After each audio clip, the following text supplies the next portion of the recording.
Hi friends, welcome to my channel.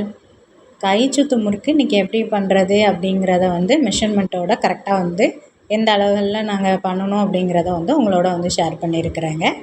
பண்ணினோம் அப்படின்னா நான் இன்றைக்கி பண்ணலை. இன்றைக்கி இது பண்ணது எங்கள் மதினி தான் வீட்டுக்கு வந்திருந்தாங்க. அவங்க தான் பண்ணி கொடுத்துருந்தாங்க. சூப்பராக இருந்துச்சு டேஸ்ட்டு. அது உங்களோட ஷேர் பண்ணியிருக்கிறாங்க. ஏதாவது டவுட் இருந்தால் நீங்கள் கமெண்ட் செக்ஷனில் என்கிட்ட கேட்கலாம்.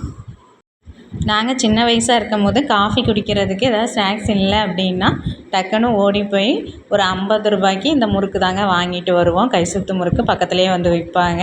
சூப்பராக இருக்கும் டேஸ்ட்டு. அந்த டேஸ்ட்டு மாறாமல் மதினி இன்றைக்கி பண்ணி கொடுத்துருக்காங்க. அதை எப்படி பண்ணலான்னு பார்க்கலாமா?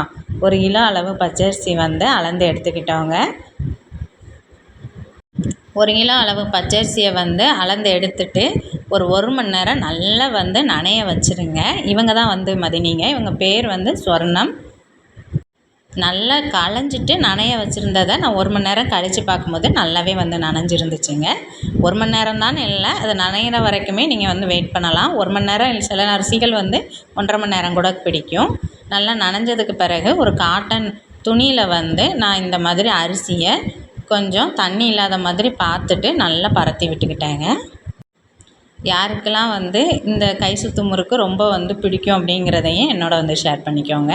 இன்றைக்கி 1 கிலோ அளவு அப்படிங்கிறனால வீட்டில் மிக்சிலேயே திரிச்சிடலாம் அப்படின்னு சொன்னாங்க. சரின்னு சொல்லிட்டு மிக்சிலேயே திரிச்சாச்சுங்க. திரிக்கும் போது ரொம்ப காய வச்சிடாதீங்க. அதாவது கையை வச்சு பார்த்தீங்க அப்படின்னா அந்த அரிசி நம்ம கையில் ஒட்டணும். அதாவது அந்த அரிசியில் கொஞ்சம் ஈரம் இருக்கணும். அப்படின்னா தான் நமக்கு முறுக்கு பிரியாமல் வருமா. மிக்சிலேயே நல்லா திரிச்சிட்டு அப்புறம் சலிப்பை வச்சு சலிச்சிட்டாங்க மதினி. 1 கிலோ அளவு அப்படிங்கிறனால பிசைகிறதுக்கு கொஞ்சம் இதாக இருக்கும் அப்படிங்கிறனால 2 பார்ட்டாக பிரிச்சுக்கலாம் அப்படின்னாங்க. இதை நல்லா சலித்து எடுத்து வச்சுட்டாங்க.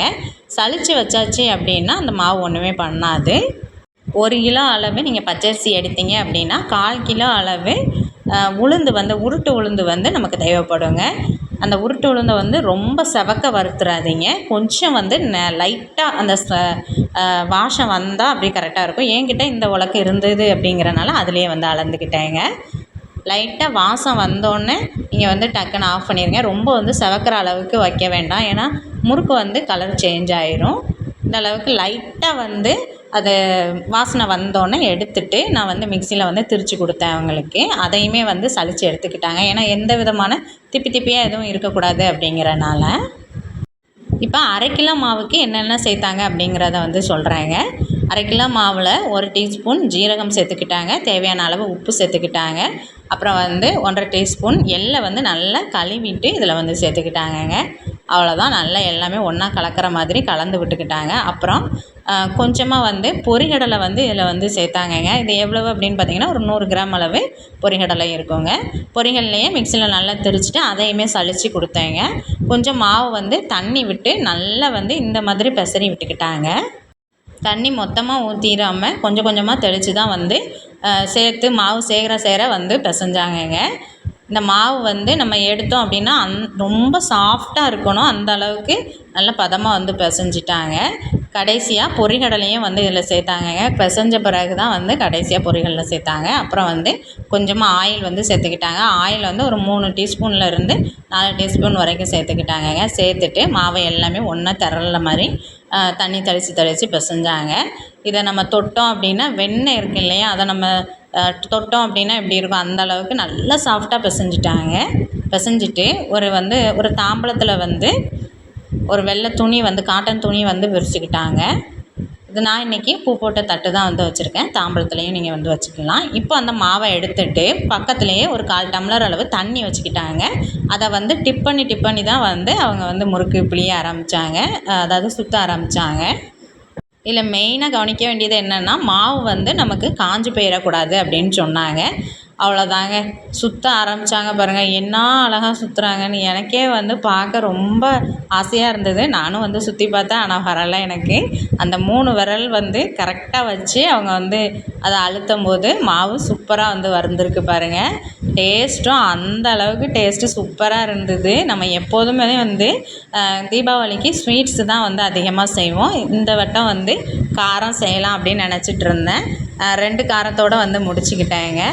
ஆனால் மதினி வந்திருந்தாங்க அப்படின்னோடனே எனக்கு வந்து இந்த முறுக்கு சுற்றி பார்க்கலாம் அப்படின்ட்டு ஆசை வந்தது. சரின்னு சொல்லிவிட்டு அவங்களுமே ஃப்ரீயாக இருக்கதா சொன்னாங்க.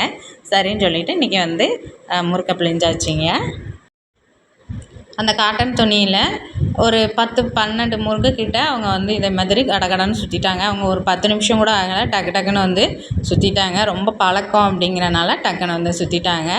இவங்க நாங்கள் சின்ன வயசுலேயே வந்து முறுக்கு கடை வந்து வச்சுருந்தாங்கங்க. அதில் வந்து இவங்க சுற்றி நான் பார்த்துருக்குறேன். அதனால தான் வந்து ஃப்ரீயாக இருக்கீங்களா மதினி, இந்த வந்து செய்ய முடியுமான்னு கேட்டேன். ஓகேன்னு சொல்லிட்டாங்க. முதல்லே வந்து மாவு எல்லாத்தையுமே வந்து சுற்றிட வேண்டாம் அப்படின்னு சொன்னாங்க. சரி மதினி அப்படின்னு சொல்லிட்டு முதல்ல வந்து ஒரு 12 முறுக்கு மட்டும் சுற்றி வச்சுக்கிட்டாங்க. வச்சுட்டு இப்போ வந்து அடுப்பில் எண்ணெய் வந்து சூடேறியாச்சு. நம்ம பிள்ளையாரும் பிடிச்சி வச்சு கரெக்டாக வந்து அது காயிற வரைக்கும் ஒரு 2 நிமிஷம் வந்து வெயிட் பண்ணாங்க. நல்லா காஞ்சிட்டு அப்படிங்கிறத வந்து உள்ளே போட்டதும் முறுக்கு போட்டதும் உங்களுக்கு பாருங்கள், வீடியோலேயும் தெரியும், லைட்டாக வந்து எலும்பி மேலே வருது பாருங்கள். இதோட சலசலப்புலாம் அடங்கிட்டு அப்படின்னா நமக்கு முறுக்கு வந்து சூப்பராக கிடச்சிருங்க. ரொம்ப வந்து இது சுத்த தெரிஞ்சிட்டு அப்படின்னா ரொம்ப ஈஸி தான். டக்குன்னு வந்து என்னடா வெள்ளையாகவே இருக்கிற மாதிரி இருக்குது அப்படின்னு நினச்சேன். ஆனால் வந்து அவங்க திருப்பி போட்டு வேக வைக்கும் போது அந்த கலரும் அந்த டேஸ்ட்டும் பக்காவாக கிடச்சிக்கிட்டுங்க. நீங்களும் இதே மாதிரி இதே அளவுகளில் செஞ்சு பார்த்துட்டு எப்படி வந்தது அப்படிங்கிறத வந்து எனக்கு கமெண்ட் செக்ஷனில் சொல்லுங்கள். வீடியோ பிடிச்சிருந்தால் லைக் பண்ணுங்கள், ஷேர் பண்ணுங்கள். கூடவே கௌசிஸ் கிச்சனை சப்ஸ்கிரைப் பண்ணிவிட்டு சப்போர்ட் கொடுங்கங்க. உங்களோட சப்போர்ட் எப்போதும் தேவை. எனக்கு கிட்டத்தட்ட 1 கிலோ மாவில் வந்து 40லேருந்து 45 முறுக்கு வந்து சுற்றி கொடுத்தாங்க. சூப்பராக இருந்தது டேஸ்ட்டு. இன்னொரு வீடியோவில் பார்க்குறேன். பாய்.